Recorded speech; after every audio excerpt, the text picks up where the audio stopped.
although we did come home with a lot of swag and skincare samples too, we brought the needle movers as well, real insights that you can implement today to dominate your market and lead this industry. So on today's call, I'm going to be rapid firing questions to my favorite girls. So you can soak up the best takeaways, and we're going to hit you with what we learned in the strongest sessions, the value that Abby and Amanda brought to the stage. So you leave with clear plays that you can use tomorrow.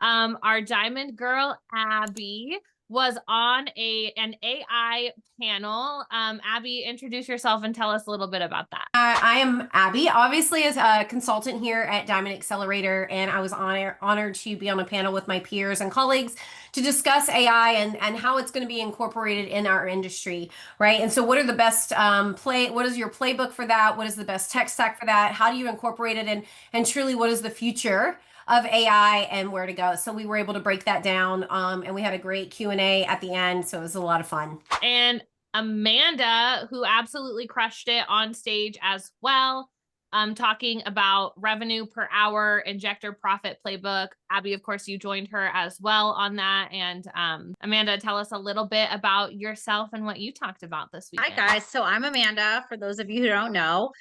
With over 15 years of operational leadership in the med spa industry, I really specialize in building scalable systems and driving profitability for injector playbook and injector revenue. And it's the small things that keep adding up, and we can dive into that later. Yes, thank you both for being here. And then, of course, we can't forget the Queen, Caitlin Kaufman, also had some amazing truth bombs that she dropped this weekend. So it was so fun to watch all of you guys. Thank you both for being here. For those that don't know me, I'm Jules. I'm the strategist behind some of the fastest growing med spa brands in the country. I've spent over a decade helping owners stop being the best kept secret in their town and become locally famous. So today we're going to go right into our truth bombs, our strategy, our zero fluff. I'll start off with you, Amanda. What's one idea from Aesthetic Next that would move the needle for a med spa in the next 30 days? Okay, so the quickest and easiest thing that I learned is that, something we should have all been doing years ago. For every 10 pounds that people are losing on GLP-1s, we want them to have an expectation to do a collagen stimulating treatment at every 10-pound increment. So whether that's microneedling, Sculptra, some form of a laser, every 10 pounds should be the expectation for your clients off the bat to do those treatments. MRIs are showing that you're losing collagen, and it really helps to marry your wellness, and it helps to marry your aesthetics portions of your business. Brilliant. I remember when we were hanging out this weekend and you found that out and you shared it with us, and it was just like lights were like the light bulb goes on, and why haven't we all been implementing this from day one? Exactly. Like, where have we been this whole time? So I think that was a huge takeaway. I love that. I'm excited about that. Abby, what about you? What do you think from Aesthetic Next that you heard so that a med spa can implement in the next 30 days? Yeah, I mean, obviously AI was everywhere. It was incorporated in everything, not just the AI talks, but when you're looking at vendors and everybody that's incorporating it. But, as you know, I also am in love with wellness, and I went to some really cool wellness talks. And when we're talking about IVs, I was sitting in, and it was really amazing hearing how these industry leaders are pairing IVs with every single treatment that they have, and incorporating that even outside of maybe their treatment and building that in. And so looking at what dots we were able to connect. And so that was huge for me, because I think ultimately that's a missing piece of the puzzle that we do as med spas. We think that's too difficult, or maybe they were expiring and sitting on the shelf. So that talk really helped me to put those pieces together. I can't wait to get into my clinics and implement this like across the board with everything. I love it. Can you give me an example? Like, connect some dots for me. What's a peptide that we could pair with the treatment? Yeah. Okay. So with IVs and peptides, so for me, every time you get, like, and this isn't just that, it's wellness. So if you're getting tox, you should be getting a B12 and you should be incorporating glutathione for sure. That's an easy every single time, right? If you're coming and you're getting any kind of, like, you're coming off of any kind of invasive treatment with lasers, you should be pairing that with vitamin C, and how you can incorporate that into their recovery, but also with peptides, if you're incorporating BPC 157 and TB 500, you can prepare people to have better results and faster healing time with less inflammation. So those are some of the things that we put together there, and that was a lot of fun to kind of talk and listen to other people ask these questions. And you know what the steps are pre-care and post-care, as opposed to just doing the invasive treatment, but incorporating all of our treatment stacks to put them together into one lovely package for your client to maximize results, because we all know that all the systems work together, and the more the systems are working together, the better the result's going to be for the client.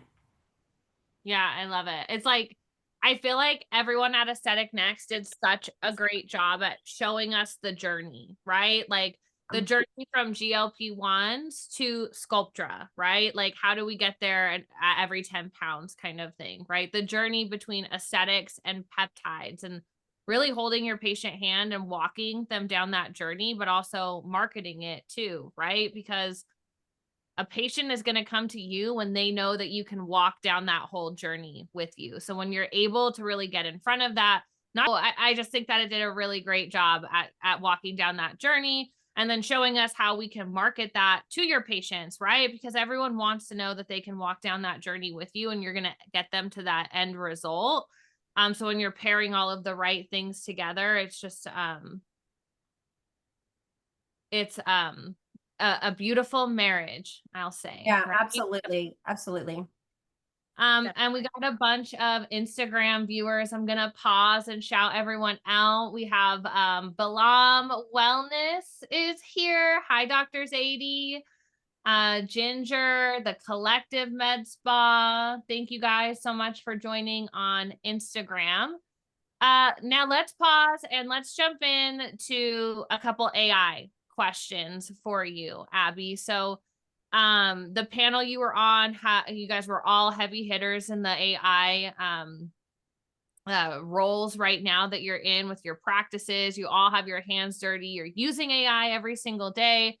How does AI facial analysis in the consultation room improve case acceptance without feeling salesy or overwhelming? That was like the best topic I think you guys covered.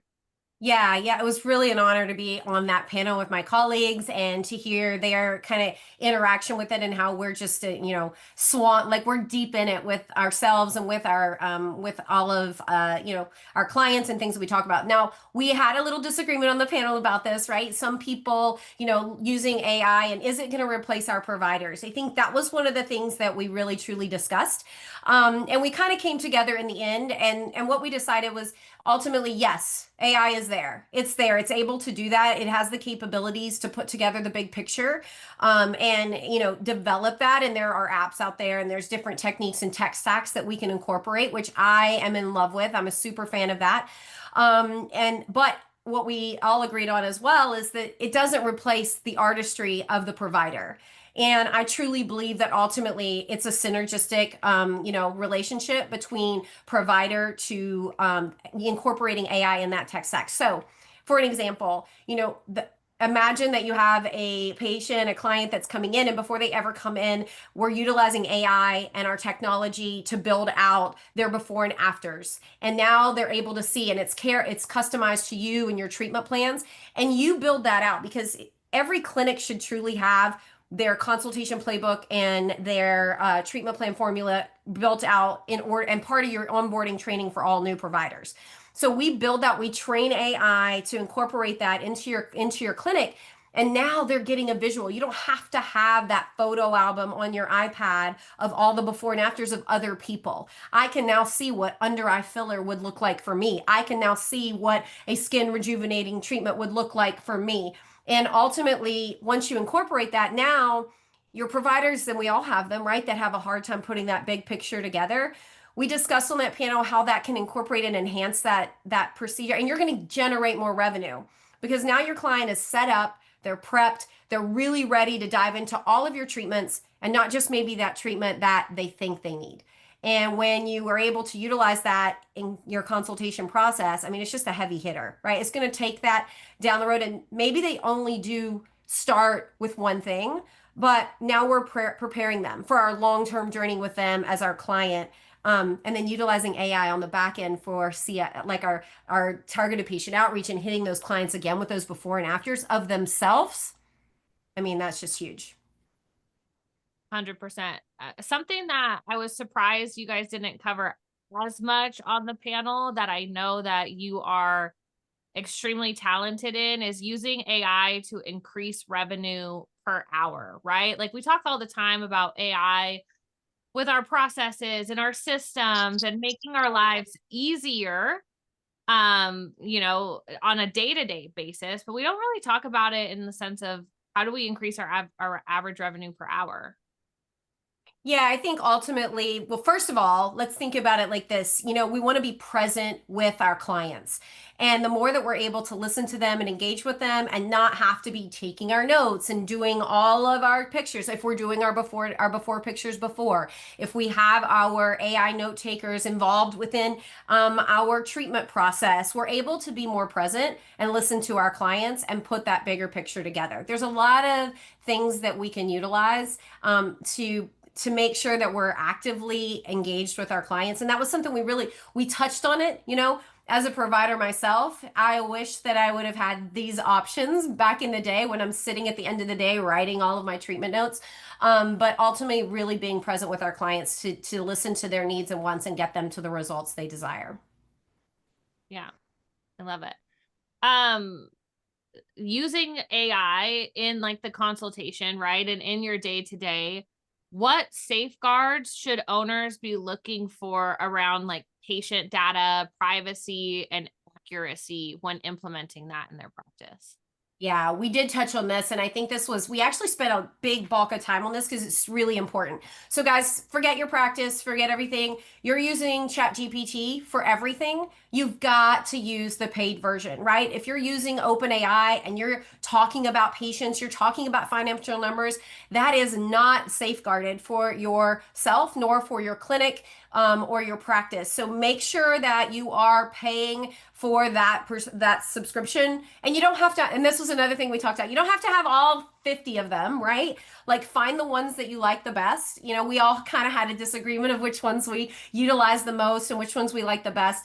However, you know, make sure you're paying for that. You want to be HIPAA compliant. You want to protect your clients and, you know, and your practice. Another thing we talked about was you can't set it and forget it. AI is not going to replace you. So if you're incorporating this, which we are, and you should be in all of your systems in your clinic, you've got to make sure that you're auditing this. So you've got to go back, you've got to train it, and then you've got to look at it. You've got to have visibility over it because it's not something, and as you all have seen, I guarantee that a lot of you have signed on for AI in any of the platforms you're currently using. Of course, I'd like to use AI. And then you're seeing like it's not quite there. You have to really make sure that you're auditing it and that you're remembering that it's not there to replace you. It's there to enhance and make you more efficient and effective. Absolutely. Auditing it and then like continuing to practice with it, right? Like it's a Right. skill that you learn and a muscle you need to flex, right? And the more you flex it, the stronger you get and the better you are with it. So I really like all of that feedback. If you're new or intermediate, right, to AI, to just stick with it and Yeah. implement those big takeaways. Those were great. You can't run Continue from to it. use it, continue to flex. Yeah, you can't run from it. And something we decided is we're all on that panel ready for the AI gods to take over. Let's go, right? So incorporating it into everything is just something that, you know, we were all we love. We're very passionate about it. I love it. I love it. All right. Now, you guys also spoke about the injector profit playbook. So now I'm going to call on you, Amanda. Talk to us about that, right? Like, what is revenue per hour? As we talk about it all the time. Why is it our North Star? It truly is, right? So your revenue per hour is your total injector revenue divided by their clinical hours worked. So this is our number one metric that we want to track because it tells you in one number how effectively an injector turns their time into profit, right? Our hours are finite. You cannot add more to the day. So the only way to scale is to increase that revenue per hour. Where do you Typically, find most injectors are leaking that profit per hour? so typically this comes into a combination of schedule utilization and what the injector from a logistical standpoint is facing, right? If your injector can do Botox in 15 minutes, which many can suffice if they are recurring patients, let's schedule them for 15 minutes as opposed to 30. Same thing with filler. Can you do in 40 minutes what would be scheduled for 45?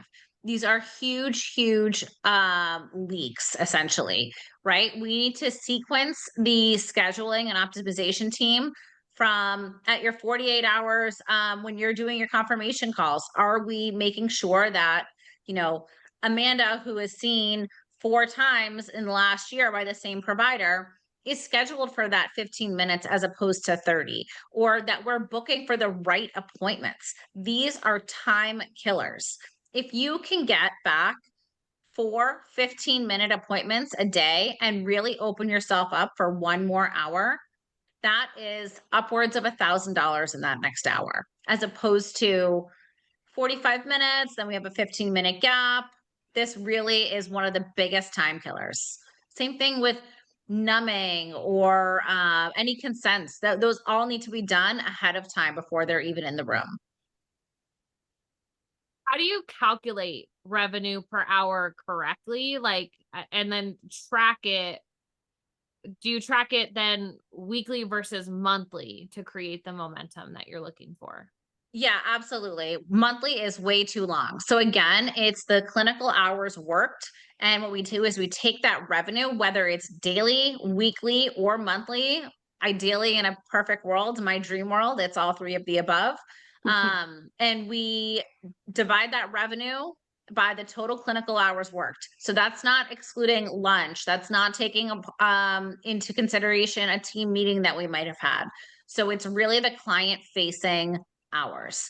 And from there, we have benchmarks and KPIs of from a national average where people should be.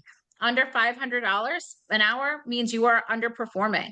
The best and top 10% of injectors in the country are doing well over $1,000 an hour. So we really need to find your sweet spot, where we want you to see. In my perfect world, I love you to be at around $900, right? That is very doable. These are not things, of course, I want you to be at 1,500 an hour, but these are doable blocks, right? And we have to anchor ourselves in high value treatments, biostimulators, combination packages of lasers, shortening time appointments, filling those gaps with high margin services, adding on that second area of talks or that lower face talks is one of my easiest, quickest ways to implement a higher revenue per hour. And you know, you ask about tracking it. So this was something that came up in our workshop as well, that we found that a lot of people aren't doing they're not optimizing their EMR. So they're wondering why my reports aren't correct. Why aren't my numbers these, of course, you know, it's not working. It's because they're blocking off, they're not using their EMR properly. So making sure that when you're scheduling people, like Amanda said, we're not blocking off sections for lunch and this and that. We really want to make sure we optimize that so that you're accurately being able, and you should be able to, like she said, track that daily. Yeah. And then monthly is way too long. If you're waiting a month, you're already losing. So at the bare minimum, it should be tracked weekly. And your injectors should know exactly where they are and where they have to be. If you don't have expectations for people, they kind of show up, they float around, they do their job, but nobody has ever told them, hey, we need you to be at $900 an hour, $1,000 an hour. And there are really easy ways that we can increase this, you know, starting tomorrow, and we're ever evolving. We're always going to be growth minded. Yeah. Now, let's say you inherit an injector with like a flat revenue per hour, right? Like, what are you checking first to improve it? Like what lever do you pull and why?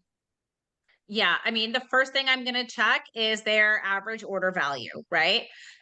Are they selling comprehensive packages? Are they just selling 20 units, which is the downfall of, anybody who is struggling with this, right? It's just, oh, she said she just wanted one syringe. No, you guys are the experts, right?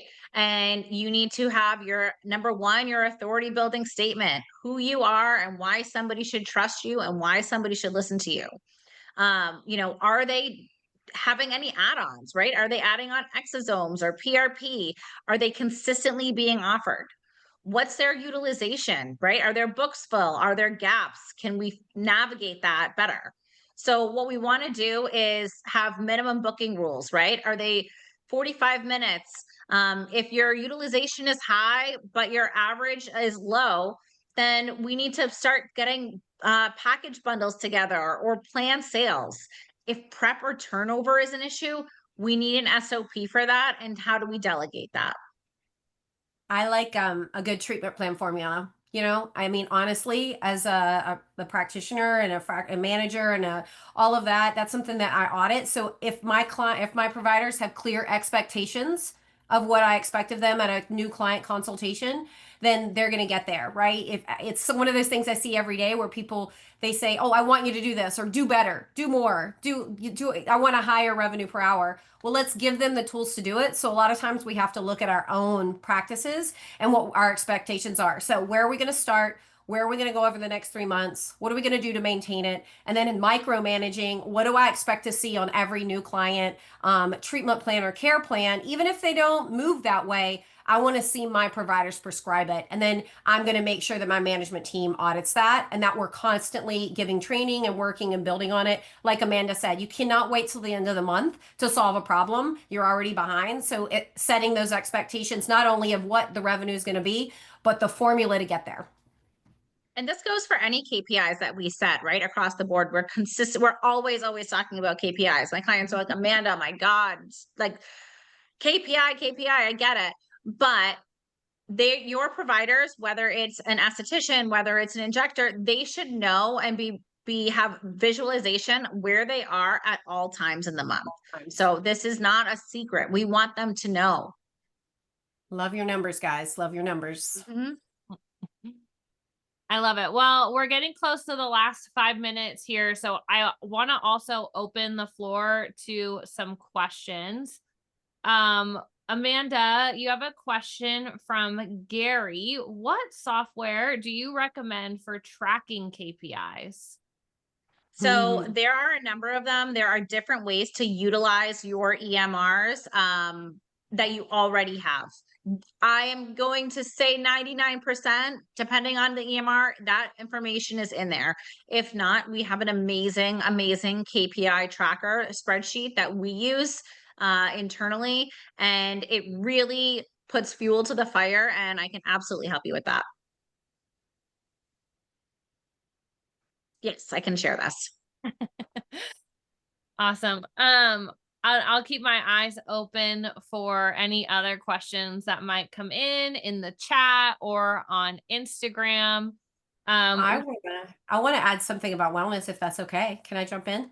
Yeah, jump on it.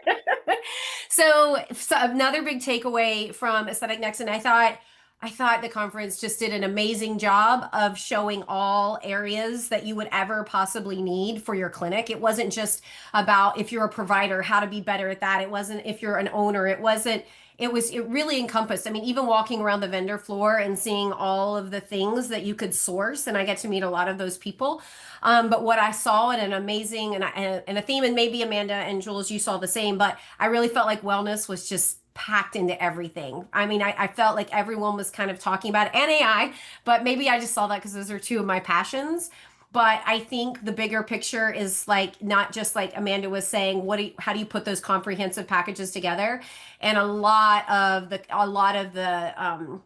courses and a lot of the vendors were sourcing and talking about what's coming and how to incorporate peptides into your clinic and utilize IVs and really look at that IM stack and how to build that bigger picture and all the systems working together. I would say that was really, really nice to see this year. And I think they did a really great job there. Yeah, I agree. Definitely. I think some of the most like commonly talked about topics that I had heard either were one around wellness and peptides, or two was like either PDGF or some Oh yeah. biostimulator. It was like I felt like I heard those words so much. I don't want to say they're overhyped because I love them both so much. But by the end of it, I was like, wow, I heard the words PDGF like 5,000 times the last Well, and they couple. go together, right? Like that's the same kind of mentality, right? We're moving, and again, it's my personal opinion, but we're moving away from necessarily that filler, and we're really looking internally of how we stimulate our dermis and we age backwards, and we, go from topical to internal, and that goes back to peptides, that goes back to our collagen induction therapies, that goes back to our laser treatments that penetrate down and up. There's like this perfect world that's coming together, and people want like to look the way they feel and feel the way they look. That's my phrase. But I actually had a client say to me today because they heard it, and I was like, oh my gosh, we're moving in the right direction. So I think it's the general direction of this industry for sure. I love it. I love it. Absolutely. But it's always great to stay on top of the global trends, things that have not hit the US just yet, to see what is coming down the pipeline and to educate yourself on it so that we're ready to go when it is available here. And big things are coming in Q4, everyone. Big things for wellness and compliance and availability of new treatments and product stacks. So follow us here on our channel because we'll be tracking that and talking about it. But we're gonna wait till we get the full things. But big things are coming. So I love it. I love it. Well, thank you guys so much for being here. Amanda, did you have any other last takeaways that you wanted to add in before we sign off? No, I am just so excited for what's coming next, what we can implement in our clinics safely, effectively, and from a revenue standpoint, what's going to drive that revenue and where our trends are going. And let's just keep on flying. Absolutely. Well, thank you all so much for being here. If you loved this training, make sure you share with your team or another med spa that could benefit. You can always catch the replay on our YouTube channel. To access more free training that will help grow your med spa, visit our link tree in our social bio and be sure to join us live every Wednesday at 2:30 Central Time, same place. You can also watch on Instagram, YouTube, Facebook, and LinkedIn. Thanks, guys.